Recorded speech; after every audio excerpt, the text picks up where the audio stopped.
And welcome, folks, to the talk show, Let the Truth Be Told. I'm your host, Pastor David. And, folks, we got a great conversation. Finally, the government is reopening, the shutdowns in, and it's about time. So if you ain't got nothing to do, call your friends and let them know you're listening to Let the Truth Be Told radio. I'm your host, Pastor David. Y'all come on in.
Thank you. And welcome, folks, to the talk show, Let the Truth Be Told. I'm your host, Pastor David. And first, let me give all praises to God and my Lord and Savior, Jesus Christ, for making it possible for me to be here. And those who are watching the show, welcome. Well, folks, the ridiculous shutdown is over. You mean to say 41 days the Democrats have been holding out because they wanted to give money to the illegal migrants. But at the same time, they kept telling the American people that it was about Obamacare. Well, Obamacare is one of the problems, but it should have never been used as a tool to shut the government down, especially when it involved the air traffic controllers, it involved SNAP, it involves a lot of things that should have never been put on the firing line for the Democratic Party to make a point. But the real reason why the Democrats have really continued to hold out as long as they could is because of the fact that they wanted the illegals to get Medicare, Medicaid, Social Security, and all the other SNAP benefits, everything they've been getting for free since they've been in this country. It has been so much waste, fraud, and abuse in this system that it's ridiculous. It has even caused a stir between the Democrats themselves, and we're going to talk about that today. But first, let me get my panel in. What's up, Mr. Binky? Howdy. What's up, Randy? What's Good day. How you doing? Guys, look. The shutdown's over. SNAP benefits was partially given in November. But the real thing is the benefits should have been given by the state. The state takes money out of the people of the state of Illinois pocket, out of income tax. They had well enough money to go ahead on and fund the state Medicaid and SNAP benefit program, but they didn't want to use the money because some of the states wanted the money so they could put that money at other places and still fund the SNAP benefits. But the real reason is this. The Democratic Party shut this country down, not because of Obamacare, but because of all the illegals who have been receiving billions of dollars of SNAP benefits, and they took it on the chin so that the American people would suffer. And in saying that, guys, what's your thoughts on that, Mr. Binky?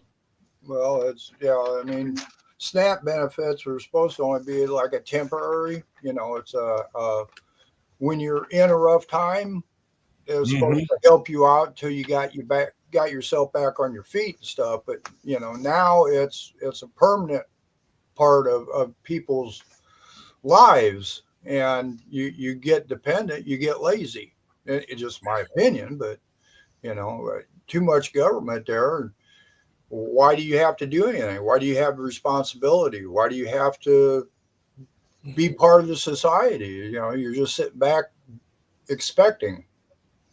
Dre? Well, just like Mr. Binky is saying, we have a situation where the SNAP benefits are supposed to be for a limited time. Excuse me. But what we have is a poverty industrial complex where there's a lot of benefit for people being on those benefits for the government over time, because all these different organizations are getting kickbacks on recruiting people to be part of the program, distributing the different coupons. The stores, they're getting money off of it. So there are some financial benefits for people other than United States citizens that are receiving the benefits that financially profit as a result. Going back to your point about the illegal immigrants, this should be a wake-up call to people that voted for Democrats, because when it came down to illegal immigrants coming into the country illegally, they were given cards, they were given housing, they were given all these things. But for 41 days, the Democrats said, we're going to push back against Trump and we're going to close down the government. Where was their care for actual Americans? Why is it that they put the immigrants on such a pedestal that they were willing to take the government hostage for 41 days? Randy? 100%. I agree. I'm like this. Article, I encourage, let me back up. I encourage the American people to read the Constitution, Article 1, Section 8. And I don't see anything in there about SNAP benefits, about welfare, about Section 8. And, oh, by the way, you go over to Section 9 of Article 1, it addresses immigration. Who the United States should allow into this country, under what conditions. Now, saying all that, SNAP, welfare in general, that belongs to the states, not the federal government. And to Steve's point, it is not intended to be a income replacement program because you don't want to work. So, oh well. And I seen a meme the other day that said that if you give the power to the government to feed you, you also give them the power to starve you. That is so correct. It is what it is. And you know what, guys? Let me say this. Just like what you said, Dre, it is a good program. But the program is abused not just by Black people, but everybody else that is on it. But the sad thing to me is that it's always the Black community who's put up front, who is the poster child of SNAP benefits. In all actuality, we don't get as much as benefits as everybody else. There's a lot more people that are getting SNAP benefits out there than Black people. Steve, you got a chart. I want you to read a little bit of those who are getting the SNAP benefits and the percentages that they are getting. Yeah. Top on the list is Afghan, which is 45.6% of the Afghan people here. Somalia, 42%. Iraqi, 34%. Dominican, 34%. Caribbean is 28%. Then we get down here to the Black community is 24.9%. And then you got Haitians, 23%. Mexicans that are here are getting 17.9%. So the highest here is Afghan to Cuban.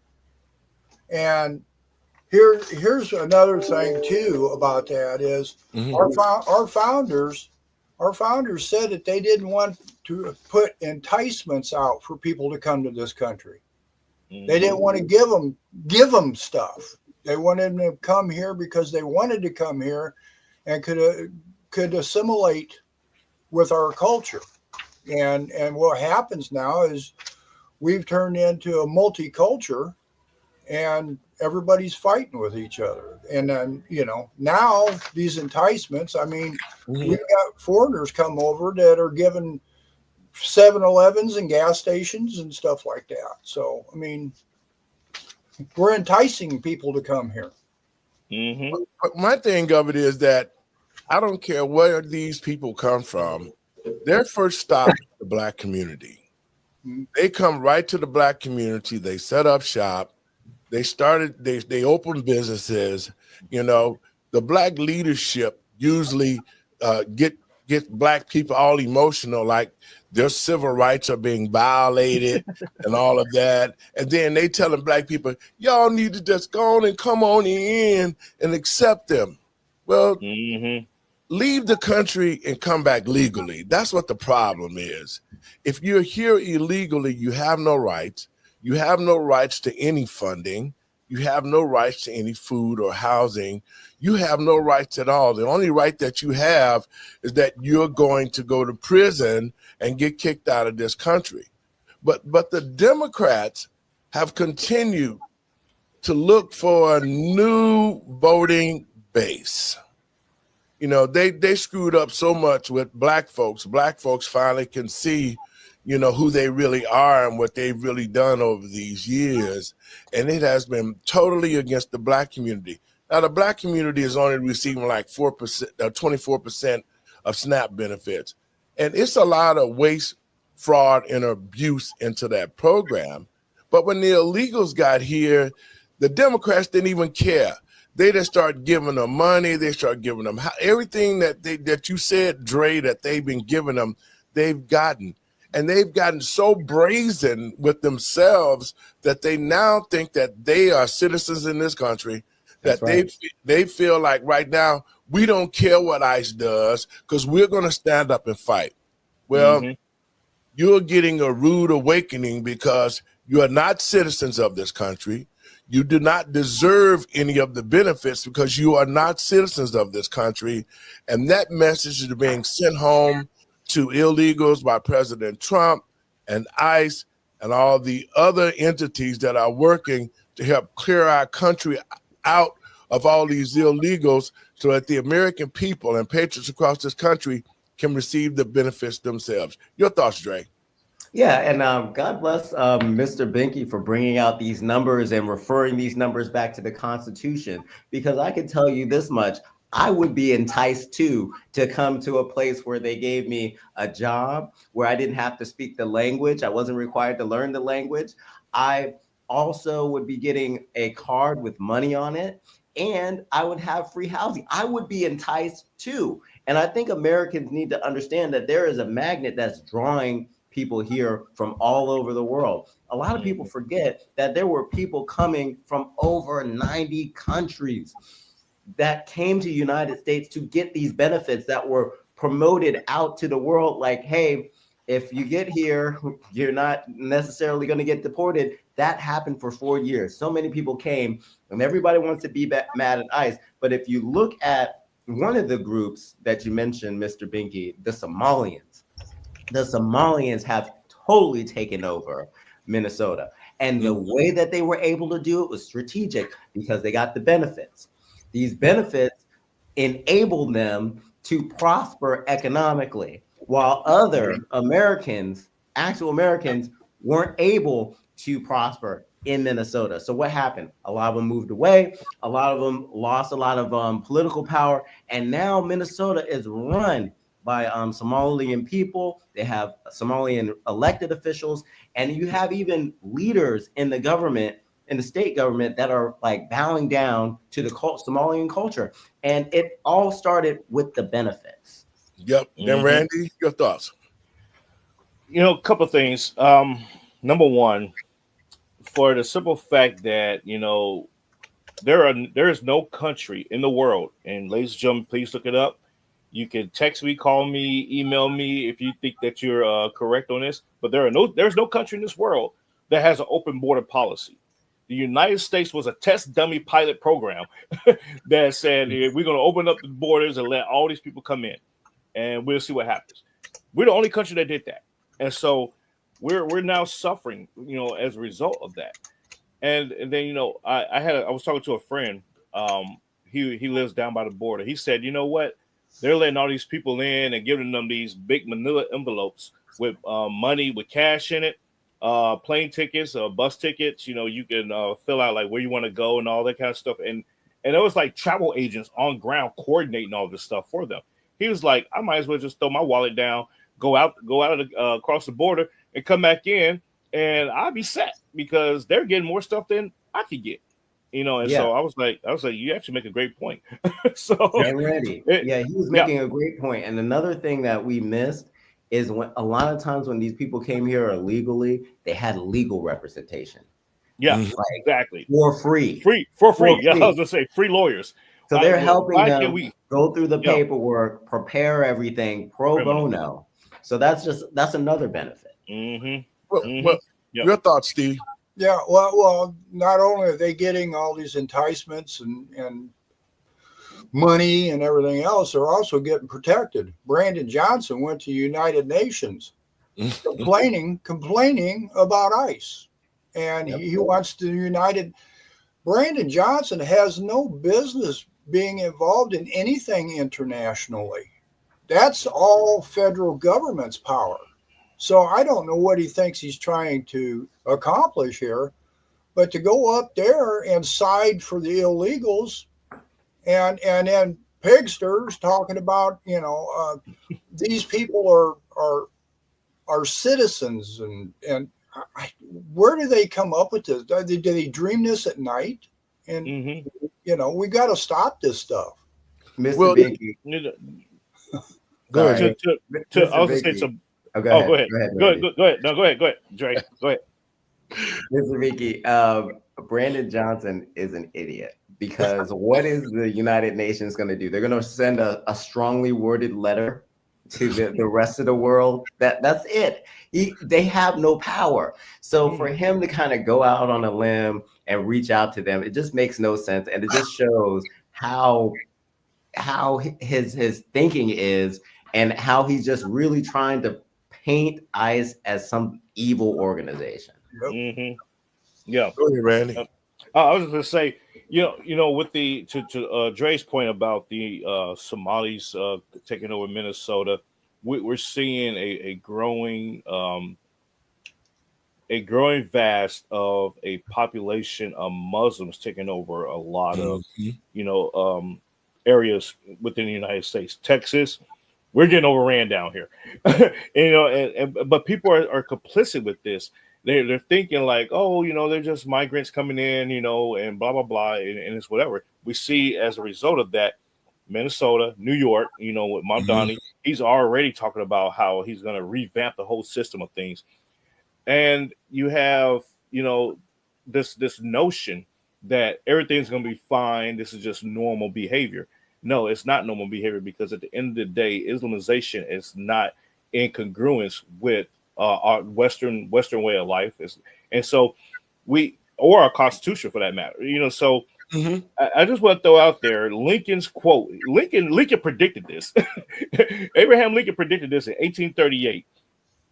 He said, "At what point then is the approach of danger to be expected? I answer, if it ever reach us, it must spring up among us. It cannot come from abroad. If destruction to be our lot, we must ourselves be its author and finisher. As a nation of free men, we must live through all time or die by suicide." Ladies and gentlemen, right now we are dying by suicide because we're just letting riffraff come through here and take over, and it's just like, what are we doing? So this is where we at, ladies and gentlemen. And the sad thing of it is, now the American people and patriots across this country, especially Black Americans, we can see how the Democratic Party has set us up to be taken out. Basically, the Democrats were trying to destroy the Black community. And it was them House Negroes who are in place right now. And we're going to talk a little bit about that later on, like Charlemagne the God, Roland Martin. It has been a fight between those two now because Charlemagne is making some sense now about saying, why should we continue to hold out when it's hurting our people and it's not benefiting the country? But first, I want to play something about John Fetterman spoke about this shutdown. So the American people and patriots across this country coming out of the mouth of a Democratic leader This is what he said. Me is Pennsylvania Senator John Fetterman, who's, of course, one of the few Democratic lawmakers to consistently vote for the stopgap funding bill throughout the government shutdown. Senator Fetterman, I'm pleased to be joined with you. Normally chasing you down in the hallway. We're talking during this program. You have consistently voted to reopen the government for over a month. What ultimately moved the needle and convinced some of your fellow Democrats to join you? I think people realize that this really needs to end, the mass chaos. You know, how many are going to play chicken for the food security of 2 million Americans? How much more unsafe are you going to make flying in our country? You know, the military deserves to be paid, and the workers here in the Capitol needs to be paid, and the Capitol Police, all those people. This, you know, you've run this into record. That's a sad record, and enough people realized, you know, this thing has run its course, and it's time to just bring it to end. Mm-hmm. You know, you were one of the few people that I talked to over the course of this shutdown who said you wanted to do both. You wanted to open the government and extend the ACA subsidies at the same time. I think one time you described it as a Venn diagram where many of those recipients would fall in the same sector of that Venn diagram. Are you concerned now that the government is reopened that these ACA subsidies may not be extended? Absolutely. It's entirely possible. But right now with the shutdown, we're not getting either. You know, and it's like, you know, like talk to hungry people. I don't think they're interested in the political game or the next fundraising email from people that are profiting off of it. So what I'm saying, it's like, as a committed Democrat, it's wrong to shut our government down. We were very critical of the Republicans to do it appropriately. And now for me, the people that I really fight for are the food insecure and the unions, and all of the unions that have been involved in that are saying this has to end. This has to end. At this point, you know, it's run its course. And now enough people finally realize that we're going to put country over the party at this point. All right, guys. He said something that was real important. And that's what we be talking about all the time. It shouldn't matter whether you are a Democrat or Republican. Your job is to go to Congress and serve the American people and patriots across the country. And so for Fetterman to cross the line and say, you know what? No more games, no more of this foolishness. We need to open our country up and feed American citizens who are hungry. And I think that was very, very powerful for him to do that and step back into the situation and say, you know what? Listen, other Democrats, we got to stop this foolishness, because that's exactly what it is. We're playing chicken with American lives. And now that the Republicans didn't budge because they did not want to give the money to the illegals, and the Democrats wanted that money for the illegals to get SNAP and Medicaid and all the other things they've been getting illegally. Your thoughts, Trey? Well, here's another thing. So 42 million people were utilizing the SNAP benefits. These ACA subsidies and insurance things that they were fighting so hard for, that represented like over 20 million. So for 20 million people, they were shutting down the government, and then 42 million people were going hungry, including some of the 20 million. So what their tactics were didn't make sense. And I'm glad that John Fetterman, Senator Fetterman, came to the table and said, we're not doing this. I'm going to keep voting consistently that we open the government, and then we can negotiate whatever we need to negotiate later. Randy? I absolutely agree. The whole idea that, you know, these subsidies, they're so concerned about the subsidies, they expire in December. The stopgap bill was to run to December. So it had kind of like nothing to do with one had nothing to do with the other anyway. And then now they're pushing this appropriation bill to January. So the subsidies will still expire, and they're going to be right back in the same ballpark in January. So, it is what it is. And the Democrats have to realize something, that you're picking a hill to die on that no one's fighting for. No one is fighting for but the Democrats to give subsidies or money to illegal immigrants. No one in the country. Read the room, guys. You were like, what are you doing? And so now they're going to be faced with a conundrum, not only in the primaries, but also in the general election that, hey, you shut us down. You're not even thinking about the American people. You're so concerned about these immigrants. You go ahead and be with them. You're out of office. Mr. Binky, your thoughts? Yeah, well, Fetterman is playing the last Democrat that we knew. It was JFK. He went through the same problem. Is he was too willing to negotiate with the Republican Party, and so he was getting a lot of retaliation done against him too. But as Randy was talking about, I'll read a little quote here from Hamilton, Alexander Hamilton. He said, "The survival of the American Republic depends upon the preservation of national spirit and national character.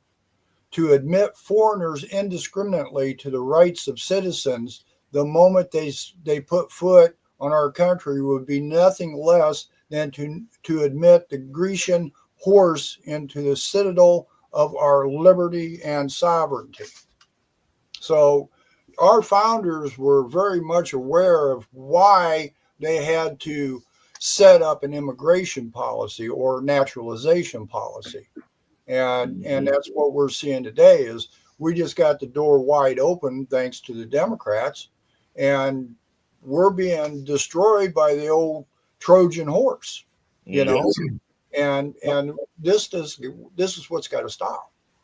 Right. And to Randy's point, the Republicans were able to hold out and get into the bill that it would be extended until 2026. Because if they didn't do that, then they would have to take a vote around Christmas.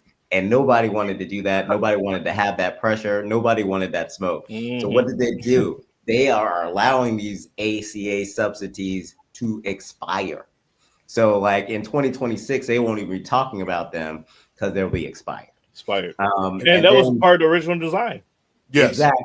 Exactly. And I want our viewers to know that on Tuesday or Wednesday, when they took that initial vote to open up the government, this is going to be a whole process because the government probably won't be fully open until Saturday because they have to take a couple more procedural votes. They have to bring Congress back.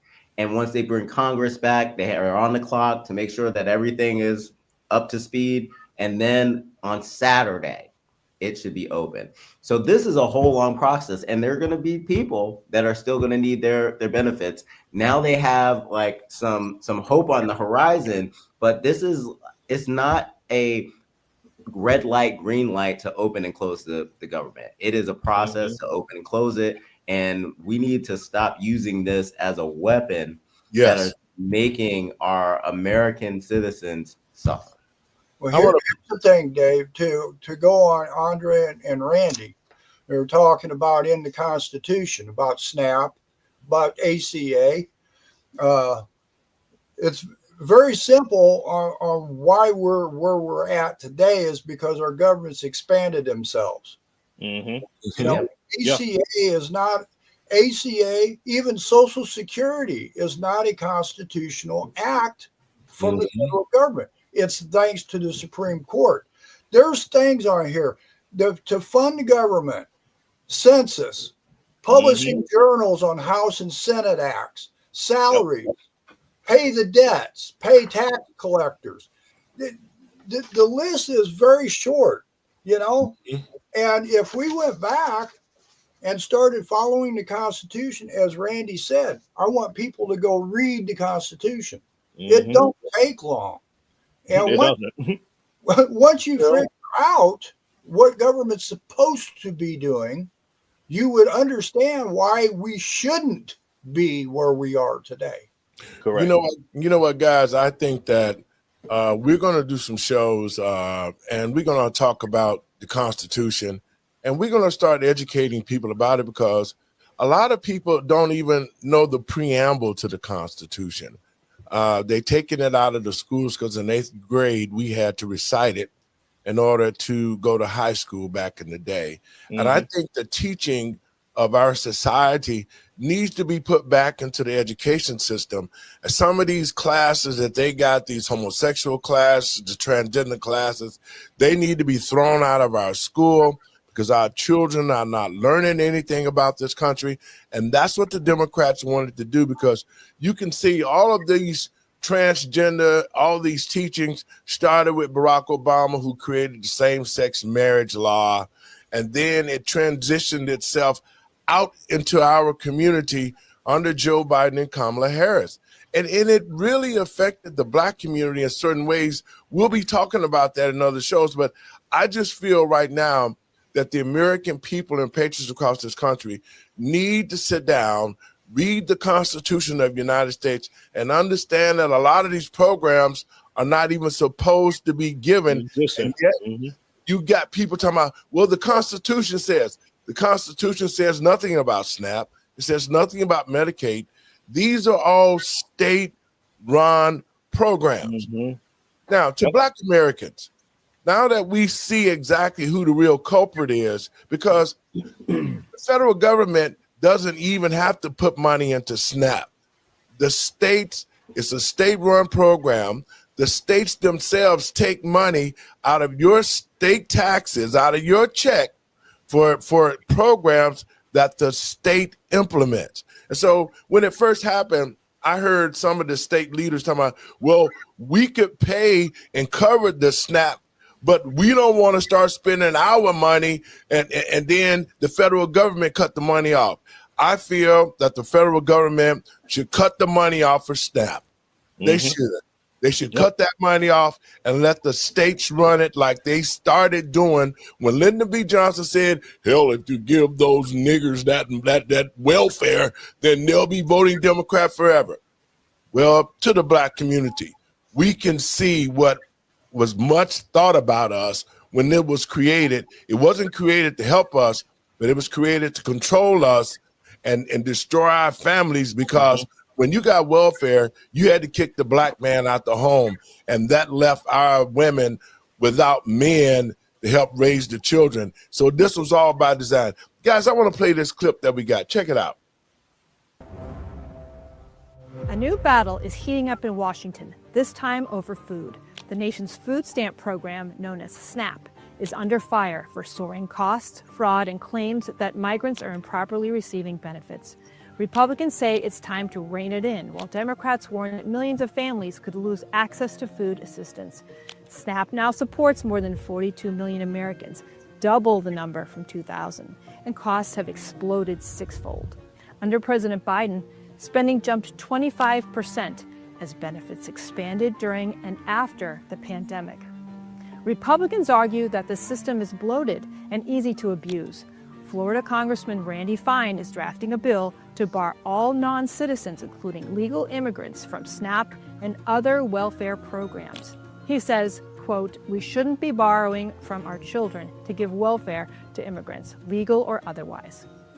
Democrats counter that unauthorized immigrants are already barred and that new restrictions would unfairly punish families with U.S.-born children. According to the American Enterprise Institute, about 1.2 million SNAP households include an illegal immigrant or a green card holder. Many access benefits through their U.S.-born children. A study from the Center for Immigration Studies found that 17% of illegal immigrant households use SNAP and nearly half use some form of food assistance. Agricultural Secretary Brooke Rollins says the USDA has uncovered widespread fraud. In one instance, a man was caught collecting food stamp benefits from 6 states, while organized crime rings are stealing millions through EBT card skimming. In another major fraud case exposed earlier this year, 6 people, among them a USDA employee, were charged with stealing $66 million in food stamp funds. Rollins says her department is auditing every state and ordering them to stop issuing benefits to illegal immigrants. But many Democrat-led states are refusing to share data, saying that the information could be used for immigration enforcement. New restrictions enacted under President Trump are taking effect, expanding work requirements, and cutting eligibility for some asylum seekers and refugees. ROLAND says more reforms are coming to return SNAP to its original purpose, helping those truly in need. With a $30 trillion national debt and a deepening political divide, the fight over America's food aid program has become a flashpoint in the larger debate over welfare, immigration, and accountability. For the Washington Times, I'm Susan Ferriccio. To stay on top of All right, guys. I got something real quick before I forget it. Go ahead. So I have a solution for that problem with the immigrants utilizing their American-born children. Mm-hmm.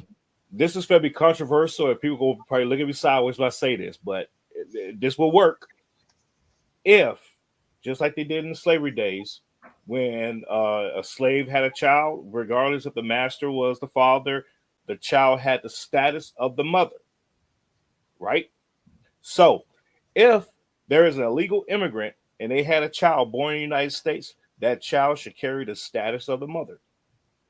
They could be a American citizen, yes, but as far as status goes, you are a legal resident. So therefore, under that program, they don't qualify to get SNAP benefits. So that's how you fix that problem. Dre?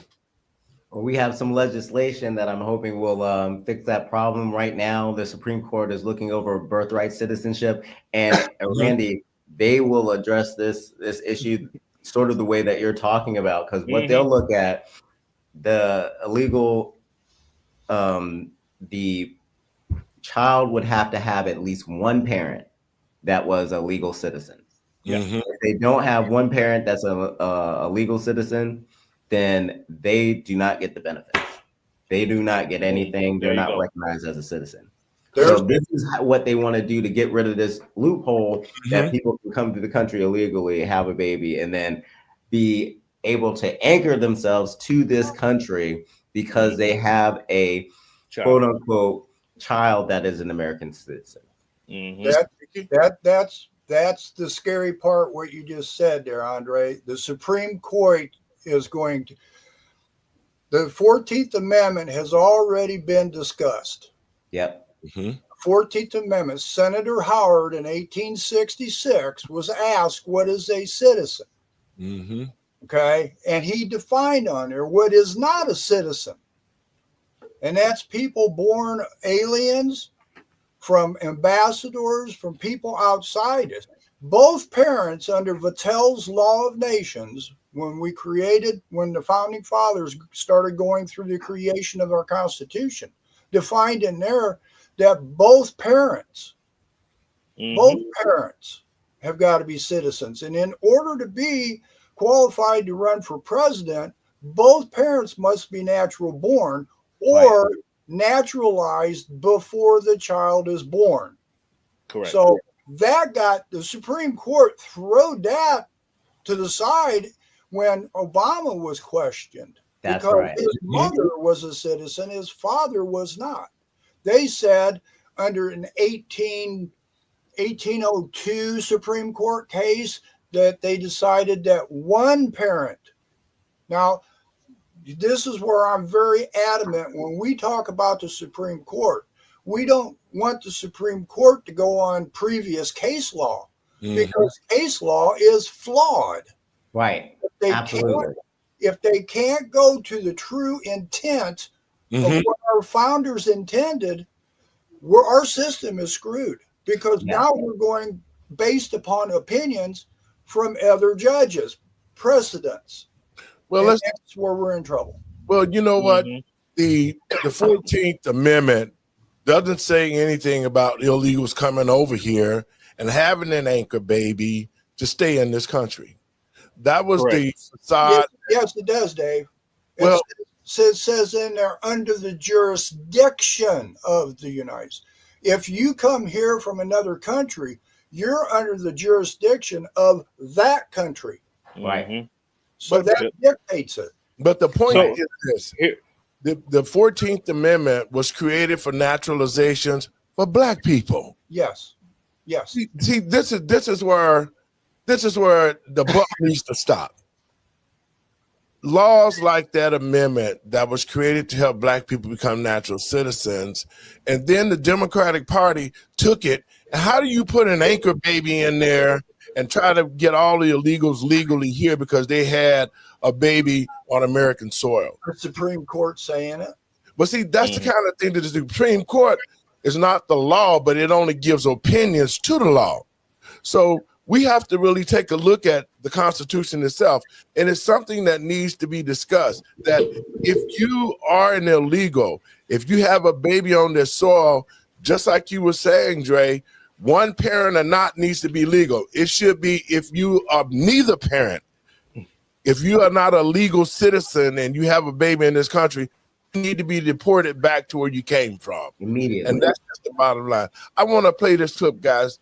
Check it out. Before we move on, Ready to because recover over okay. $1 Go billion. ahead. Sorry. Before you move on, because Mr. Binky was cooking, and I know Randy wanted to respond to some things that we were saying as well. But what I wanted to kind of throw into the ring is that Mr. Binky is right. That jurisdiction thereof has been a problem because the Supreme Court misinterpreted a case that's called the wrong case. And it's about the status of a person in the country. And based on this case, they have misinterpreted the 14th Amendment.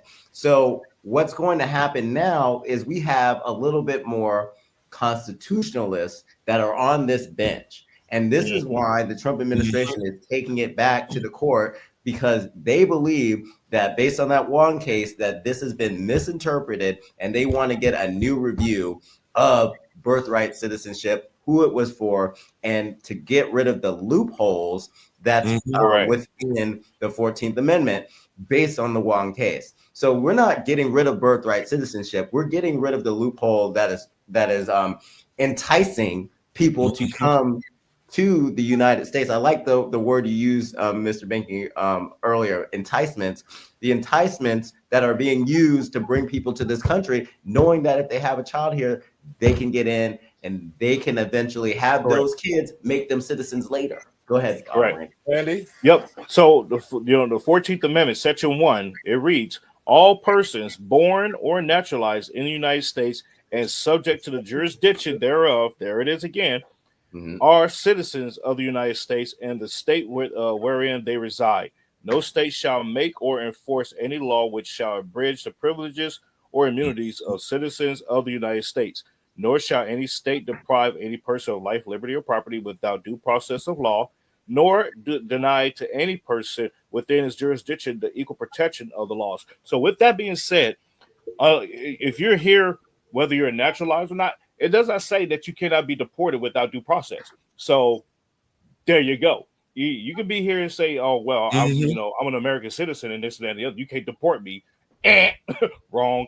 So if you're naturalized here, you can be denaturalized. Correct. Absolutely. Well, I think that we're gonna have to do a show about that, because the mayor, the new mayor of New York, is going to be denaturalized because he's made threats. He's taken foreign money. So New York could be saved. All they got to do is stroke the pen and say, you're no longer a natural citizen by paper. But we got to have people do that, Dave.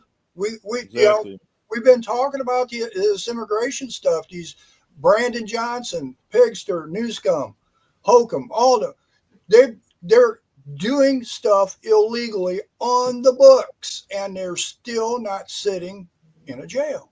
We got to put the hammer down here. Stop picking on us people.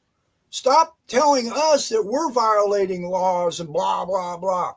No, government's doing it and they're getting by with it. Yep. Well, that's what is being shown to the American people throughout all of the attrition of trying to fight for the illegals. Why would Brandon Johnson be going to the UN fighting for illegals when he hasn't went to the UN to fight for black people, and our communities are war zone? Why haven't J.B. Pritzker, why haven't he set up precedents and set up money for college for black citizens who came here unwillingly and was forced to build a country? See, this is what I'm trying to get black citizens to see. that we have to stop depending on people and start researching ourselves and unifying ourselves. You know, when I said take away the SNAP benefits, listen, guys, this is how that the media uses the Black family. Now, I heard on the news this morning that there was a young child that was at a food bank. And this is how the Democrats use our children for a subsidy that parents should be responsible for themselves. And why I'm saying this is because this woman let her child get on the worldwide news, I heard on the BBC News, and tell Trump, I'm hungry. You need to go on and share it to government, right? So we can get our food stamps so I can eat. Now, to me, if you're a parent, it shows that you're a bad parent, because I wouldn't care whether it was food stamps or what. I wouldn't let my child be a victim and be used to try to get on the emotions of Black people. Mm-hmm. That's what this is about. Black people are not the leading people getting food stamps, but I didn't hear any Afghan children saying that. Nope. I didn't hear of any other people saying that. It's to Black people.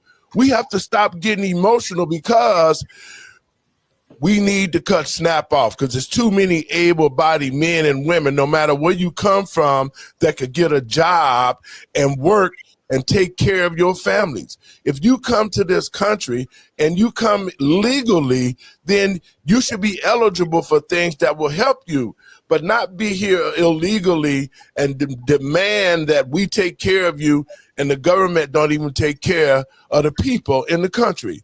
So this is a wake-up call for Black people to really take a look at why and how Black people are being used.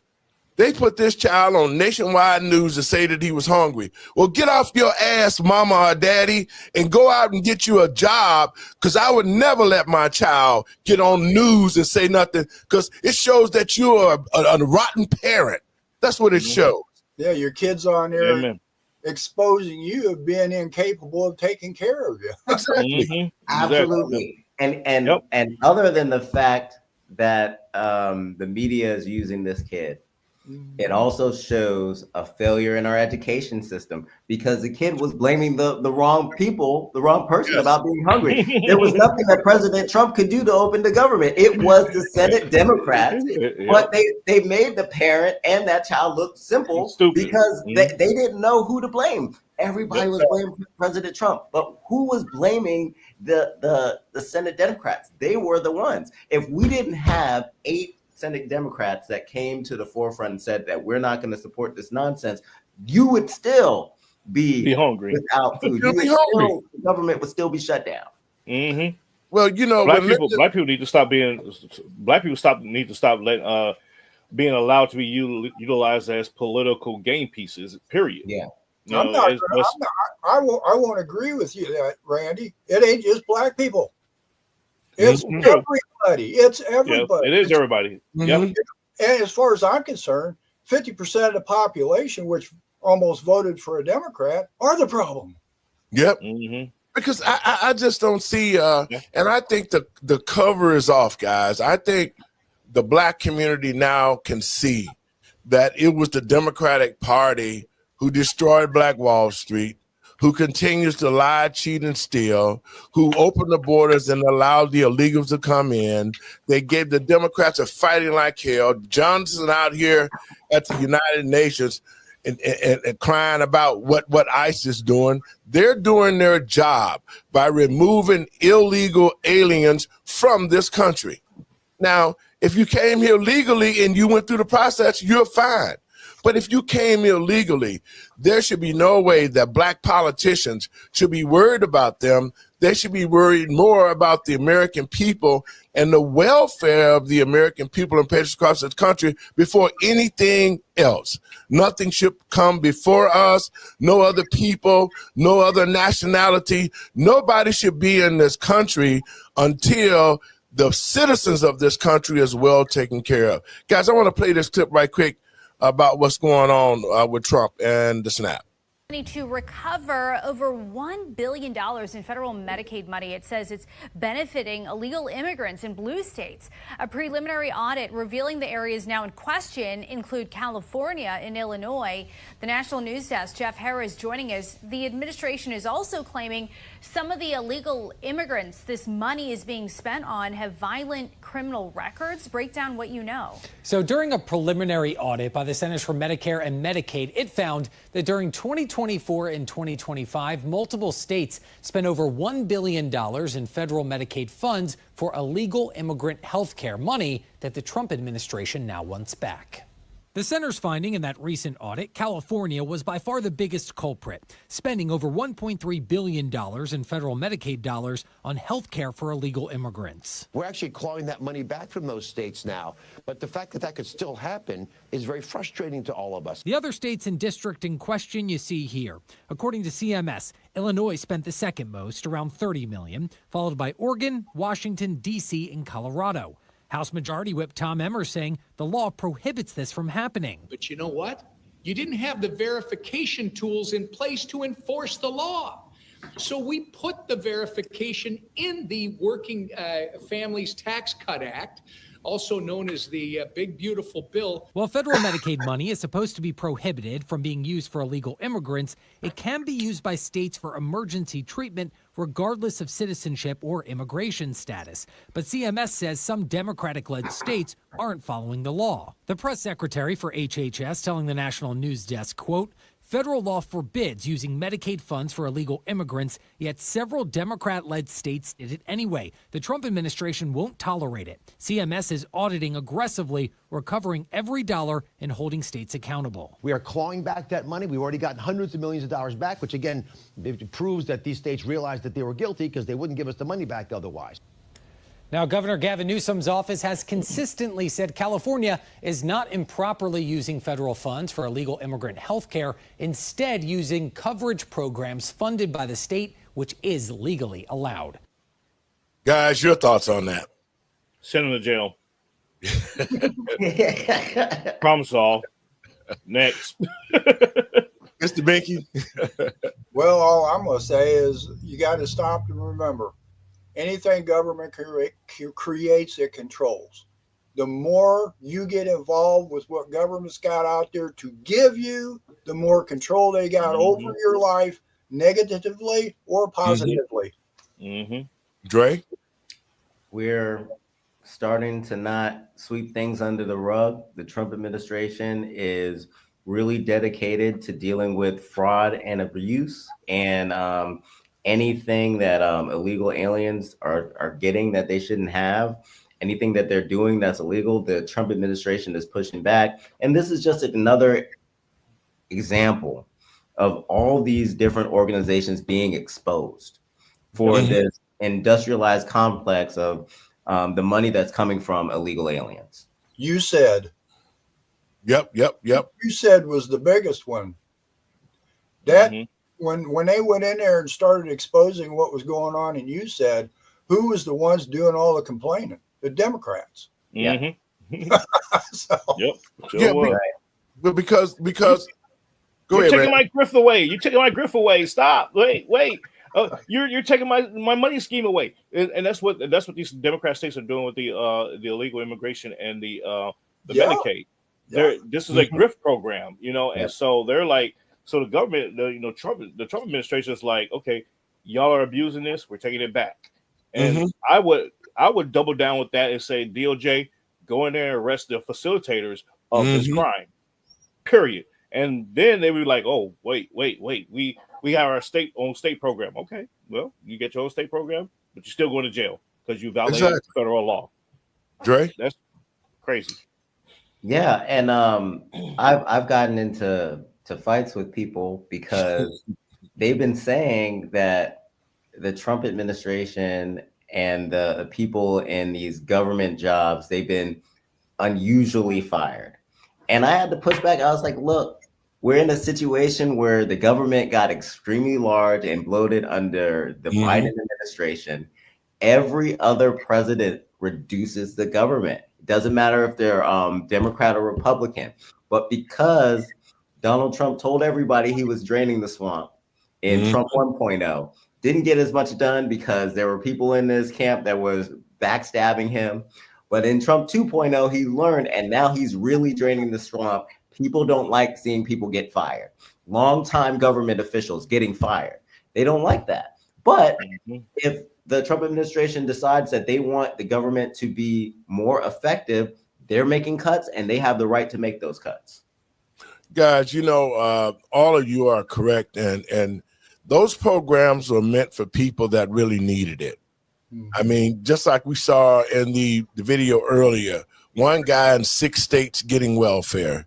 You've seen it, and it's propagandized even in the Black community. There was a lady that was a welfare queen that was getting Medicaid, that she was getting SNAP, she was getting money in about 10 or 15 states. So by the sheer measure of doing these audits and now holding these states accountable for them to be giving that money back that they've been giving to illegals, states clearly that they are guilty and breaking the law. And just like you said, Randy, they should be going to prison for that. They should be going to jail.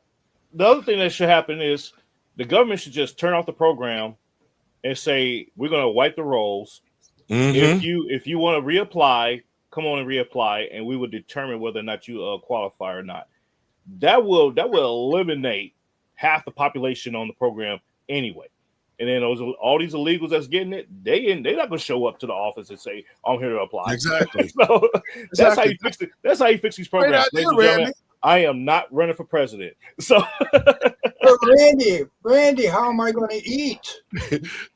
hey, come on, I hope you got friends and family. Well, that's the whole thing, man, is the fact that, to Black citizens who have been the butt of the joke, we're last for everything, guys. And y'all know that. We don't get set nothing up front that could really benefit our community. But every time a program is created, it is created not to benefit the Black community, but it looks like, and they say it's going to benefit the Black community, but it does not. It's those NGOs that are continuing to siphon money from the government. It's like the ones that we know of, the Red Cross and Catholic Charities, the fraternities and sororities. I mean, the list, the Urban League, the NAACP, Al Sharpton and the National Action Network.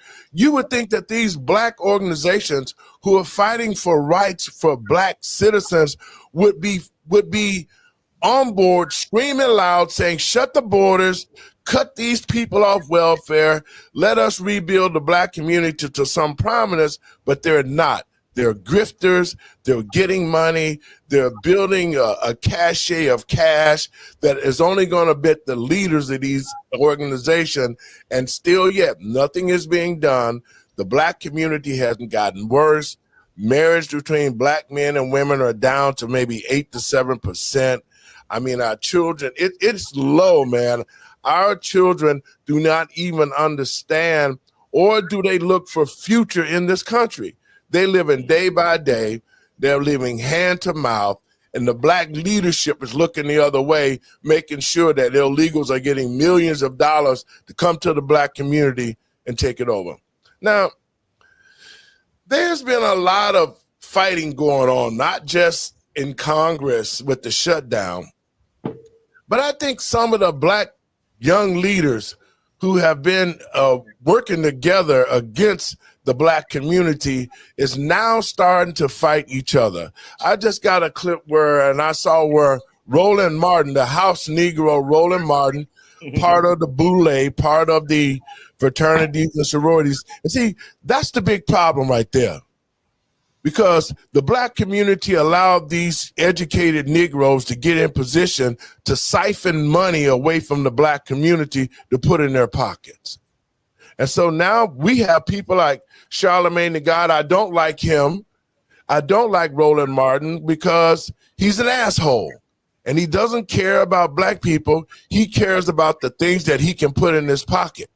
But you know that the house of cards is crumbling when you get Charlemagne the God, who was part of the 2020 elections being stolen, and you get a guy like Roland Martin now tearing each other up because Charlemagne made a comment that said that it's over. The shutdown should be over. The Democrats, you lost. Okay, you shouldn't have done it in the first place, and that we need to reopen our country, not only because it should have never happened, because black people are suffering. Black people are suffering behind this. And so they're playing on our emotions, just like the little kid told me, Trump, I'm hungry. Well, your parents should have bought you a meal. That now the infighting has started. I want to play a clip, guys, and get y'all thoughts on this, and we're going to get up out of here. Check this out. Let's not forget, he is a Democrat dancing machine. Oh, Roland will cut a rug for the Democrats, you hear me? Okay, he loves dancing for Democrats so much that he won't even go to the right when the Tootsie Roll is playing. Okay, it's all to the left for Roland, and that's fine. Okay, respect to him and his political allegiance with Democrats. So it wasn't a surprise to me that Roland had an opinion on my opinion of this current government shutdown, because I feel like Democrats, even though they put up a great fight, it was a valiant effort in regards to healthcare. It was a fight they couldn't win right now. Okay, key word, right now. So open the government back up because people are out here suffering. Roland didn't like that. Okay, he posted this video with the headline, Beyond Idiotic, Roland tears down Charlemagne's shutdown misinformation. That's the word that got my attention, misinformation. What did I say that was misinformation? Well, let's listen to Roland Martin. Do me a favor. Do not listen to people like Charlemagne the God, okay? So Charlemagne was talking about this government shutdown, and he made a comment as relate to what Democrats should be doing. Y'all have that? You know what I don't understand, Mimi, and I don't know, maybe you can explain it to me. The health care is going to go up anyway because of the big, beautiful bill, because that didn't include the extension of the tax credits to keep the cost down. So if it's going up anyway, what's the point of Democrats taking the stand to keep the government still closed? At this point, you're right, because the premiums, which the open enrollment started this weekend, November 1st, and so people are getting those letters in the mail. In fact, one person in Utah, a woman in Utah, she told ABC News that she opened her bill and saw that her monthly premium had already jumped from about $400 a month, Charlemagne, to over $2,000 a month. And so at this point, it's like, what's going to happen? Is it retroactive? Like, how is this going to work as we continue to go forward? So you're absolutely right. And the premiums are set for a year. So at this point, if the premiums have already gone up, if they set for a year, at least give the people some relief and get the government back open. Man. Now, we're going to play some more of that, but I want to touch on something. Now, you see how Charlemagne is speaking the truth. For the simple fact is, the Obamacare was the Affordable Care Act was the biggest fraud of all times, because they forced American citizens to have insurance or they would be penalized on their taxes. When you go, because I'm a Medicare advisor and we're in open enrollment right now. Since the Inflation Act, most of the insurance carriers in the last 4 years under the Biden administration, they were able to take benefits from seniors and put the bare bones services that they could in there. Not only that, they drove up the co-pays and cost.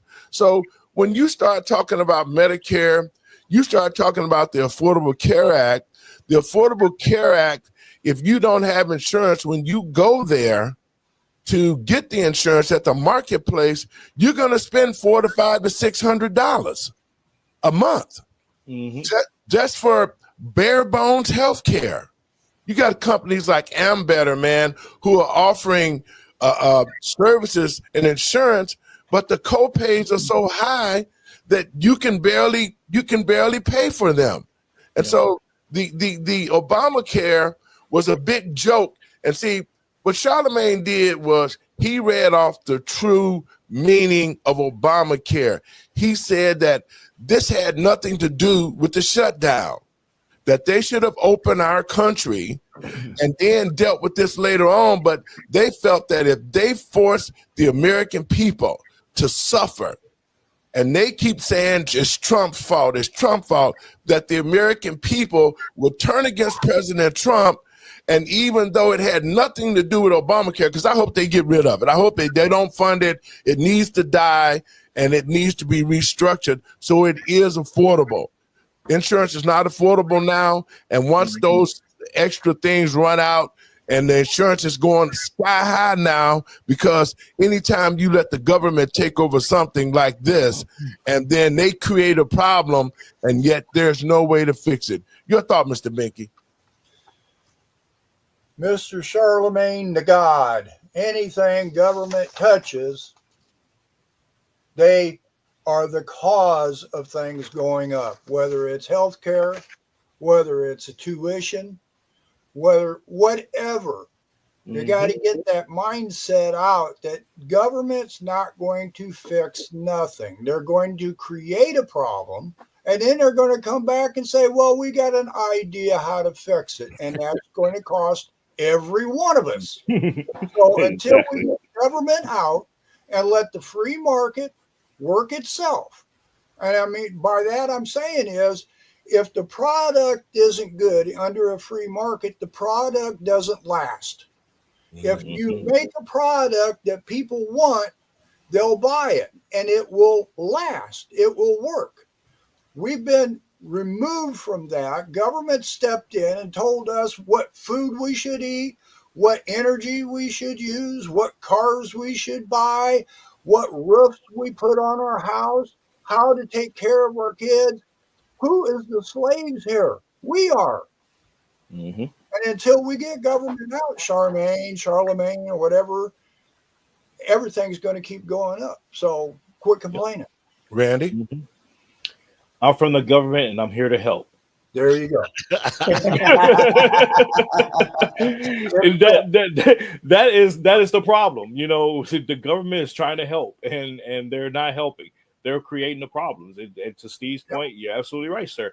But you know, I'm of this position that we need to revert our healthcare system back to the way it was in the early days, where a doctor and the patient had that relationship. They negotiated how they was going to take care of each other. And then the doctor had a relationship with the hospital and said, hey, I have this patient. They're going to come to you. You do what you need to do. Bill me, I bill them, you know, type of thing. And we all go on about our business. Why don't we do that? Why don't we do this with car insurance? Why don't we do this with all the other insurances that we have to pay? Mortgage or house insurance and stuff like that. Those systems are so broken, but we kind of like forget about it because they're not something that we have to deal with on a regular basis. Your premiums go up because you did something. If you get health insurance, you should be able to have a very low cost if you're not utilizing it. And then when it's time to use it, then it goes up a little bit, you know, based on whatever's going on. But paying $2,000, $400, $500, $600, that's ridiculous. I'd be like, man, kick rocks. And if you try to tax me or take my taxes because I don't have medical insurance, I'm coming after your ass. Period. The end. It's just ridiculous. Dre? I think that Mr. Binky and Randy said it all. I think that we need to review our policies, and, you know, like, we can't just continue to play this blame game. Congress needs to get in there, legislate, and do the work it should actually be doing. Balanced budget amendment. Yep. Well, you know what, guys, that is so true, because what we're seeing right now, and it's all this misinformation that they're doing. I want to play some more of this clip from Charlemagne, because we're going to play it, and then I want your thoughts on this whole thing. So you're absolutely right. And the premiums are set for a year. So at this point, if the premiums have already gone up, if they set for a year, at least give the people some relief and get the government back open, man. Do not listen to what the hell he just said. That to me is beyond idiotic, because this battle that we're seeing is not solely about healthcare. Rebecca, I don't know what the hell that was. That was just bull. Roland, what makes what I said BS? I said the healthcare is going to go up anyway because of the big, beautiful bill, because that didn't include the extension of the tax credits to keep the cost down. That's fact-based. Okay, Mimi pointed out that some people were already receiving higher premiums since the beginning of the open enrollment period. People have been receiving notices of higher premiums. So where was the misinformation? Roland, you may not agree that Dems should concede and vote for the government to be reopened, but don't say it's misinformation. Okay, maybe I gave too short an explanation. Maybe I oversimplified it.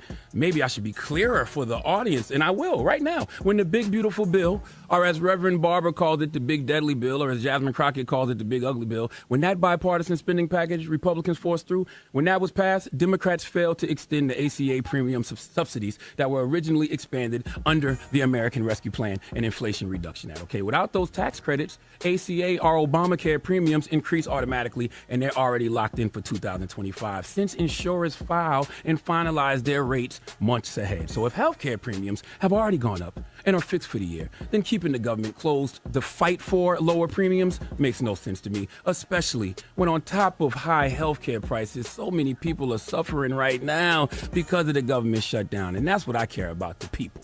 Okay, that's why I said what I said, because of the people who are being hurt by this. Federal workers who haven't been paid in 40 days, they past due on rent right now. Can't pay for child care right now. Hell, they can't pay for the health insurance they do have because they don't have any money coming in. Not to mention people not getting the SNAP benefits. So how is what I said some BS?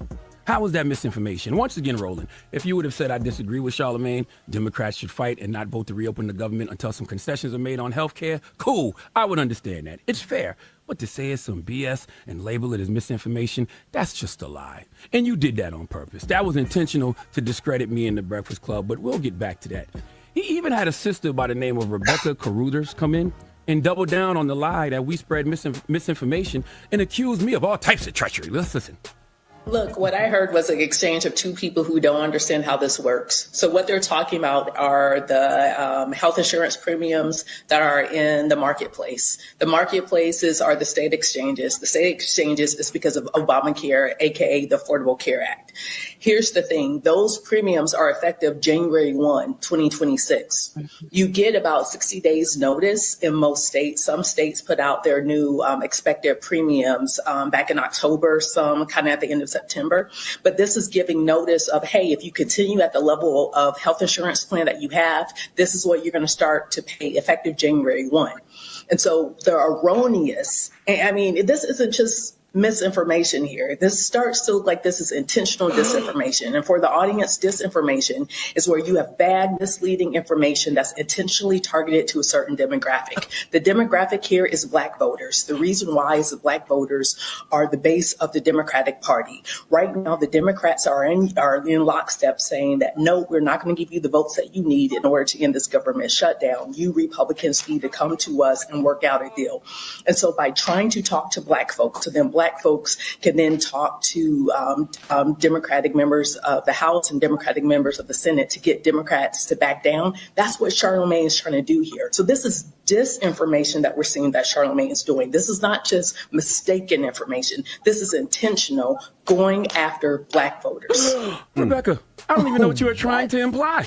Okay, you repeated what myself and Mimi just said. You just didn't oversimplify it like I did. But I still don't understand how that leads into you saying I'm intentionally giving out misinformation to Black voters. What is the misinformation? I'm also not trying to discourage anyone from voting in midterms, even though I know we are going to have to fight to have free and fair elections in the midterms. But that's a whole other conversation. But you, Rebecca, sound like you are trying to make me out to be controlled opposition. Let the record show I don't get paid by any political party. I've never taken money from a political candidate for anything. Can Roland Martin say the same? Again, what did I say that was misinformation? Okay, everything I said is actual and factual in regards to what's in the big, beautiful bill. If you disagree with me saying Democrats should vote to reopen the government, once again, that is fair. If you believe me saying I think Democrats have lost is wrong, I understand that too. But that's my opinion, not misinformation. You want to know why I think Democrats have already lost? I'll tell you my position. One, because the Trump administration practices authoritarian strategy. And they don't give a damn about working class people, and they damn sure don't care about the poor. Number two, Republicans are scared to death of that administration, and they have zero reason to make any concessions. They already have everything they want in the big deadly bill. Okay, massive tax cuts stay. ACA subsidy extensions didn't make it in. Deep cuts to Medicaid and social programs already in there. They have zero reason to play ball. Roland knows this. But he would rather sell y'all false hope instead of telling you the truth. Roland knows most of these Republicans have made careers running against Obamacare. They can't go back now, even if it kills them in the midterms. And a lot of people I've spoken to in government, Democrats, by the way, feel like that's why pinning a shutdown strategy around this issue was foolish to begin with, okay? And a lot of them told me they knew they weren't going to get anything out of this except maybe the promise of a vote on the Senate floor that will ultimately fail. That's why I said last week Democrats lost, okay? As you can see, that seems to be the case because they reached a tentative agreement yesterday that does not include an extension of the ACA subsidies. And you know who will be one of the first people out here fake dragging Democrats for YouTube views because of that? Roland Martin. Your guys thought, y'all thought so. Who up first? Y'all go ahead.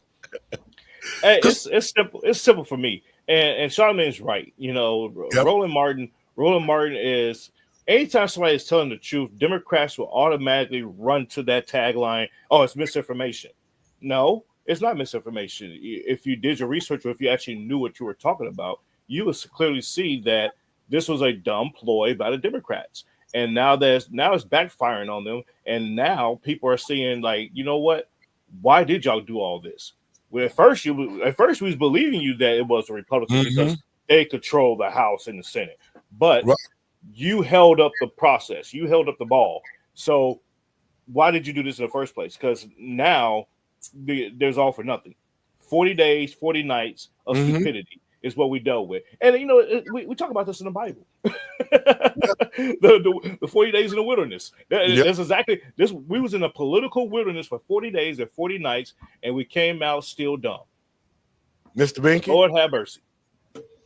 Love that. That video right there confirms what we've been talking. We've got to get government out. Charlemagne and the other guy, both them gals, all they're worried about is what government can do. And I think we've pretty much agreed that what government can do is just destroy everything that they get their hands on. So they're making the argument for us of why we need to get government back to where it belongs, as Randy's been talking. Read the Constitution. I want people to read the Declaration and know who they are. When you read that Declaration, you understand why Randy wants you to read the Constitution. And without reading both of them, you're not going to understand what power the people are supposed to have and what power the government shouldn't have. And that way, Charlemagne and all of them, they wouldn't have an argument there to point fingers on who's lying and whatever. Exactly. Yes. So for 41 days, the Democrats thought they were playing chess and that the Republicans were playing checkers. And we're looking at the ACA subsidies and the fight for illegal immigrants. But let's look at what Roland Martin said. He said, this is not just about healthcare. Like if the discussion was about the healthcare, the pushback was about healthcare, then why would he say that? Because it's deeper than that. This is about the resistance. This was also about state elections. And I'm going to put it out there because we just had 3 major state elections and the Democrats ran the table. Now, let's think about if this shutdown hadn't happened, would some of the under-tickets been able to come up and kind of slow down this blue wave? I think so. I think it was strategic that they did this around this time. They said, we have this going, we have this fight that we want to do. I think it was strategic. Another thing that was said during the video was, can they say that they've never taken money? And the answer for Roland Martin is absolutely not. They cannot say that they've never taken political money. And I'm glad that that Charlemagne the God brought that to the forefront, because that's an important fact to know, especially when you said that this guy's been dancing for the Democrat Party, and this is why this type of pushback is coming out.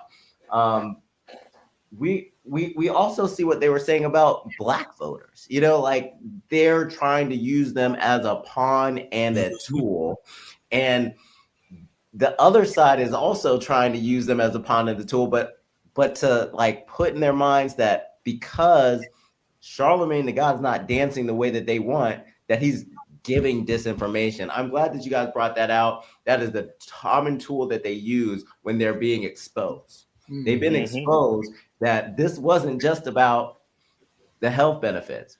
Tell me that it's more than the health benefits without telling me. And Roland Martin didn't even do that. He just told us straight out. That's not what it was all about. Did Charlemagne also talk about fair elections? Yeah, he did. He did. Yep. I thought all our elections were fair. He knows that.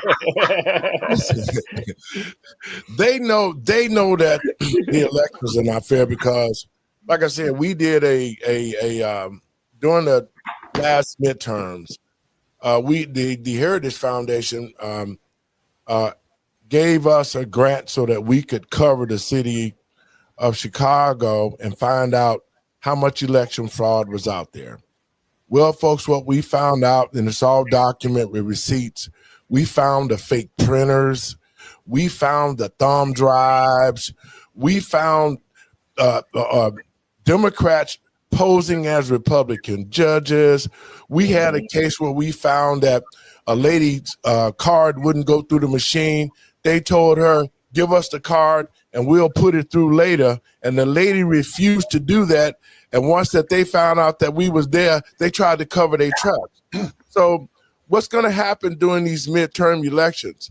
If we don't secure the polling places and ensure that they cannot steal and bring fake people in and destroy ballots and all of that, they're going to try to steal another election because they're all the way out right now. The Democratic Party has shown their hand to the American people. They're all the way out in the open. And what we saw with these few states with New York and stuff, they cheated. And there was no strong Republican candidate that was there to push this over there. It's Cuomo. He had a lot of baggage. The guy from the subway, he was just a distractor. I saw him out in selling his book. Out instead of talking about what he was going to do, he trying to sell his book. So it's a lot of things that's not going to happen during these midterm elections. I'm telling President Trump, I've been talking to some of the election integrity people at the White House. We need to have things in place so that we can watch these elections because the Democrats is like a wounded dog. They're in a corner now. They've been exposed. They're going to come out fighting. They're going to come out trying to cheat, steal, kill. They're going to try to do anything that they can to get back in power because another Republican president is going to finish them off. I want to play the rest of this Charlemagne the God because I want our listeners to really take a look at. Now you see people on the same team. But see, God is not the author of confusion. Now we see some righteousness being said. Charlemagne have been put into a position because Roland spoke ill of him, and now he's defending himself and his character saying, okay, Roland, you're a liar and a thief because he did take money from Kamala. They're talking about it now at the IRS and looking at him for the money he took, just like Al Sharpton and some of the other ones that gave money. Oprah Winfrey, all of them took exorbitant amounts of money from Kamala, and it didn't do no good. And that's against the election rules. So I want to play a little bit more of this, guys. I'm going to get your thought before we get out of here. Said something when him and his panel were accusing us of misinformation. It was before he threw the Dr. Niambi Carter, I think her name is. Let's listen. Niambi, the reason I think it's bad advice is because when you are in political battles, you maximize your leverage. And when you are fighting on behalf of people, they understand that there are people who are not getting benefits. They know there are federal workers who are not getting their paychecks as well. But they also are dealing with an administration that's been slashing and burning and firing people indiscriminately as well. So all this is wrapped up. So what you do not do is you do not capitulate. You do not back down. You don't go, oh, well, you know what? Hey, we'll just go ahead and pack it in. No, you try to get as much as you can. Well, absolutely. And this is why Wendy Williams' sidekick should not be trusted with political information. I've long had a beef with Charlemagne, so let's just stop there. Damn. I don't know why people think calling me Wendy Williams sidekick is a diss. Thank God I got that opportunity 20 years ago. That's one of the reasons I'm here now. But please tell the good Dr. Carter that I don't shine shoes anymore. And how she got beef for me? I never met you. Don't know you, but God bless you, sincerely. But in that exchange, Roland said they understand that there are people not getting their benefits. They understand there are federal workers not getting their paychecks. You know why Roland Martin can say that so nonchalantly? Because he's not potentially facing eviction because he hasn't paid his rent for the month. He doesn't need any money this month to pay for his child care. And SNAP benefits, food. Does Roland Martin, Labubu built ass, look like he's missing any meals? Huh? Damn. I'm with Senator Catherine Cortez Masto of Nevada. Okay, she's a Democrat. She said before the shutdown happened, we need a bipartisan solution to address this impending healthcare crisis, but we should not be swapping the pain of one group of Americans for another. That's my mindset. And maybe your mindset would be different if you actually spoke to some of these federal workers facing eviction, or if you spoke to some of these people who rely on food benefits. Also, Dems, if you was going to do a shutdown, why not have something in place for the federal workers who are going to need money, or the folks who are losing SNAP benefits? Hell, what's that guy's name? Timothy Mellon. He donated $130 million to help pay the U.S. military personnel. Where are the Democratic donors who are willing to do that for federal workers or people with no SNAP benefits? All you lobbyists who be giving to these Democratic campaigns, now is your time to shine for the people, baby. All the pharmaceutical lobbyists, pro-Israel lobbyists, the lobbyists that represent real estate interests. If you want Democrats to keep making this stand in regards to healthcare, dig deep into your pockets and find some relief for the constituents of these people being impacted by the government shutdown. Once again, we can have an ideological discussion about the government shutdown. We can agree to disagree on that. But to say that I put out misinformation, that's just a fat, rotund Martin lie. Now, I like that. I just got a little bit more. Just a little bit more. I'm with you. There is a reason Rotund Martin wants to paint the Breakfast Club, me in particular, as a person spreading misinformation. See, I'm going to pull the curtain back a little bit, not too much because it really don't matter. I just want some of you to know people's motivation. Roland Martin is a hater.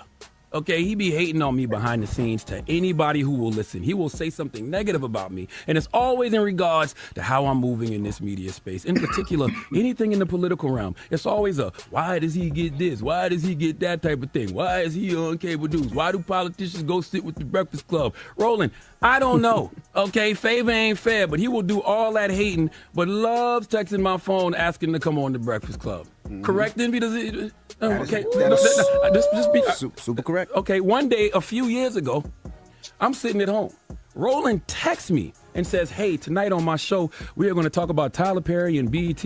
At the time, it was rumors of Tyler buying BET, and the headline of the video he posted was Roland's blistering deconstruction of Paramount's idiotic failed attempt to sell BET. So I'm watching this video because he asked me to, and about 40 minutes in, one of the brothers on the panel starts bigging up Roland's Black Star Network, as he should, and then he just threw a random shot at me, which Roland tended to let people do. Let's listen. The Black Star Network is doing something that is, in the teaching profession, we call it God's work. It's thankless work. People might not necessarily understand it, but as you said, when there's something that folk need some reliable information on, you see the numbers explode. They come here. And Lauren, when you said you watch YouTube a lot, I mean, I try to stay out of digital world because I try to continue to be analog, as you can see, but I can't fight the future, so I look at YouTube a lot too for that very same reason. And I'm saying this to say that, we saw what happened to Bomani Jones at HBO or ESPN. High quality analysis he couldn't stand, and then you see them throw something out, Comedy Central with Brother Leonard or Charlemagne, whatever he calls himself. That ain't high quality analysis. My brother, I don't know your name, but you can big up the Black Star Network without throwing shots at what I was doing on Comedy Central at the time. You can love on Roland and big up what he does without slandering me, but whatever. If that's what you got to do to remain in rotation on Roland's YouTube page, God bless you too. Now, in that same episode, Roland had this to say about me. Mind you, he texted my phone and told me to tune in and listen. You know what? I have not said this publicly, but I'm going to go ahead and say this. Uh-oh. And I would love for the current leadership of BET to prove me wrong. When we were in Atlanta covering Melanie Campbell's grassroots organizing event in Atlanta, this was, May? I ran into a sister, and she said, I'm so glad to meet you. She said, I know so much about you. And I was like, really? She says, yes. She says, after the death of George Floyd, she said, the leaders of BET came to me and said, it's time for us to do a news show. And she said, I ran the research. And she said, we did exhaustive research. We studied day parts, we studied shows, we studied other networks, we looked at radio, we looked at newspaper, we looked at podcasting. She said, we studied demographics, 18-24, 24-35, 35-44, 44-54, 55 plus. And she said, after we ran all the metrics, she said the research came back, and the number one person they said, Black America said they wanted to see host a news show on BET was you. She said it was you.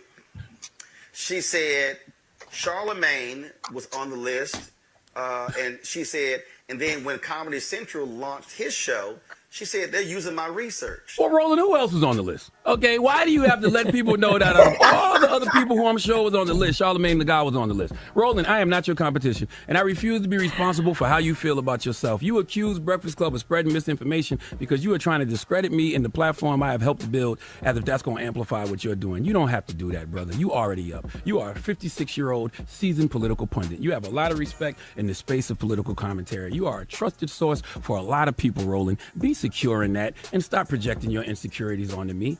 There's a lot of things I disagree with Roland on, and even with knowing he be sneak dissing, not once until today have I ever spoken on him in a public manner, and it's never been disparaging. Not even a fat joke. And I always thought Tariq Nasheed calling him Gerald Dessert was hilarious. But Roland out here lying, accusing us of spreading misinformation, that's an intentional attack to discredit us. What if I did an intentional attack to discredit you? What if I said, could someone out there make me an AI video? Okay, I want an AI video of the Stephanie Mills challenge. And I want Chuck Schumer and Hakeem Jeffries singing, I never knew love like this before. And I want Roland Martin in the background of that video dancing for Democrats like he do. I'm talking boogie and biscuits. And I want the caption to say, we told Roland Martin he can cut in line at the all-you-can-eat Bussy buffet if he agreed to be our backup dancer. What if I asked people to do that for me? That would be an intentional attack. But I'm not going to do that. All I'm going to ask you to do, sir, is don't tell no lie on me, and I won't speak truth about you. Please give Roland Martin the biggest hee-haw. All right, guys, your thoughts on that? Everything he said was true. Yeah. Now, this is what I like about when God get into something. See, they are on the same team, but yet they're attacking each other because the Democratic Party has failed Black people. Your last comments, Randy. Tell me what you think about what you just heard. You know, it's absolutely true. The problem is that Roland Martin is looking for, ever since he got fired off of CNN a few years back. See, people forget this. He got fired off of CNN because he was carrying the water way too much, and he was losing his credibility. And then next thing you know, after he got departed, the dominoes started to fall. Don Lemon, Chris Cuomo, all of them started to fall off because he was the one that was spreading misinformation. And people were like, wait a minute, that's not true, dude. And so CNN was like, hey, bro, we can't have this. And now he's on Unfiltered on YouTube doing the same stuff, amplified even more, you know, saying stuff. And be honest, I don't know any Black people that listen to him, you know, like that. So it is what it is. You know, he's mad. So hey, sorry. Mr. Binky? Well, Charlemagne needs to be deprogrammed, but I'm not here to promote my show. I'm here to promote your show. I'm not going to get in an argument with my fellow guests here. That, you know, we're supposed to be here solving problems. As Randy said earlier, we need to educate ourselves. As Randy said, we need to read the Constitution. And I want people to read the Declaration of Independence. To get educated, you got to know who you are. And when you know who you are, you know who government is. And then we won't turn into Charlemagne and Roland Martin. So that's my last words about, you know, we got to keep doing what we're doing. I don't care what Roland Martin or Charlemagne's doing. Amen. Andre? Well, we saw it. Shots fired, shots returned. And what we're seeing in this infighting is that some people within the Democratic Party are going to look at their situation and say, what we're doing is not working. They're able to look back at the last election where Americans said they wanted less immigration. And he's looking at the situation with the shutdown specifically and saying, this is not working. And because he stepped out of line, he's being attacked. Yes. So what hopefully will happen, well, I don't care because I lean a lot more Republican, but what we're going to see is that we're going to see an evolution within the Democratic Party. And there's going to be more infighting as they figure out and rediscover who they are and what they stand for. They went way too far to the left. And now they are not even in lockstep or in line with the American citizens as far as a party is concerned. And they're rediscovering who they are. So we're going to see more of this infighting, but it's good to hear that there is some common sense prevailing. Yeah. Well, you guys, you know, that is so true. And I have been on Roland Martin's show before, and I never could get a word in. Folks, if you want to see that, you can go to Roland Martin's and pull it up, and you'll see, to me, he's just a fat asshole. He doesn't care about black people. All he cares about is his pocket and his name. And his name is in the mud, especially with black people, because what we just saw him lie and tell these different stories about Charlemagne the God, and they're on the same team. So we can see that the Democratic Party is exploding.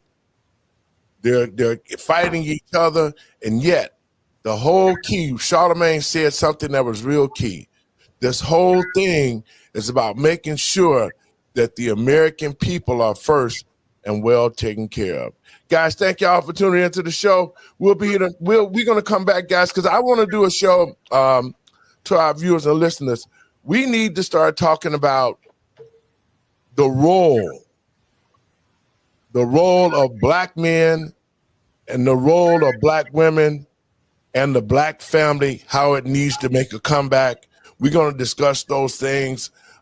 There's a few things that we need to understand, that our young men have not been trained to be men, and our women haven't been trained to be women and know their places in relationships. So, guys, thank y'all for coming. We'll be talking soon. I'll send something out so we can keep it going and keep informing the American people about the truth. Blessings to you.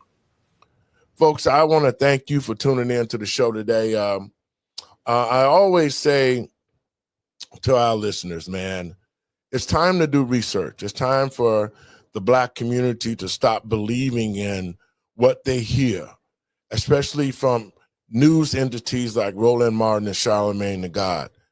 I want people to really understand. That's why we do this here at Let the Truth Be Told radio, is that we play these receipts so people can see exactly what's going on and how they're pulling a wool over the American people and patriots' eyes across this country, especially black citizens. These are my last words. To the black community, now that we understand and see that it has been a Democratic Party who unleashed all the illegals into our country. They said that black people should not get reparations. That's what Barack Obama said, and he made sure that didn't happen. He said the reason why we couldn't give black people reparations is because who do we know who is descendants of slaves? Well, all of us are. They're our ancestors. If you black and you in this country, then your ancestors died coming across here being forced to build a country. So what I'm saying to my community, the black community, you don't have to believe what I'm saying, but I'm asking you to do some research.